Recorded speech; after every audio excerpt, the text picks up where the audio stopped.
আল্লাহ সবকিছুর মালিক। দেখেন আল্লাহ মাছটা কিভাবে তৈরি করছে। আল্লাহ যেভাবে আসলে দুনিয়াতে হাজার, হাজার প্রাণী তৈরি করছে আর একেকটা জিনিস একেক রকমের করে তৈরি করছে। দেখেন এই মাছটা কিন্তু কতটা প্রতিবন্ধী।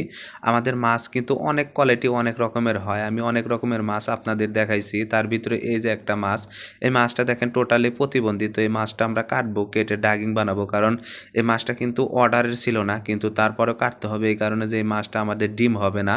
আর এই পেটটা যেহেতু এর গুজা, তো এর ভিতরে ডিম হইলেও খুব একটা বেশি হবে না, কিন্তু খাবারটা কিন্তু সে ঠিকই খাবে। যার জন্য আমরা মাছটা কেটে ফেলাবো, যার জন্য মাছটার ফইরা বা সব কিছু আমরা আগে থেকে কেটে নিলাম। এভাবে কেটে তারপরে হচ্ছে ডাগিং বানাবো। আর এটা হচ্ছে পিঠের উপরকার কাটা, এটা অবশ্যই কাটতে হবে।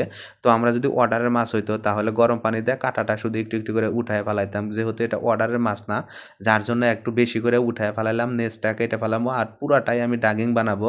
আর এভাবে কেটে রেখে দিব। যদি অনেক সময় অনেকে এখানে আসে, মাছ দেখে, দেখার পরে তাদের একটু মাছ নিতে ইচ্ছা করে বা অল্প একটু নেবে খাবার জন্য, তো তাদের কাছে এই মাছগুলা ছেড়ে দেওয়া যায়। দেখেন মাছটার আমরা মাথা কেটে ফেলবো আর পুরা মাছটা কেটে ফেলবো। তো মাছটা কাটার সময় এর পিঠটা গায়লা ফেলাইছে, তো আমি ওইখানে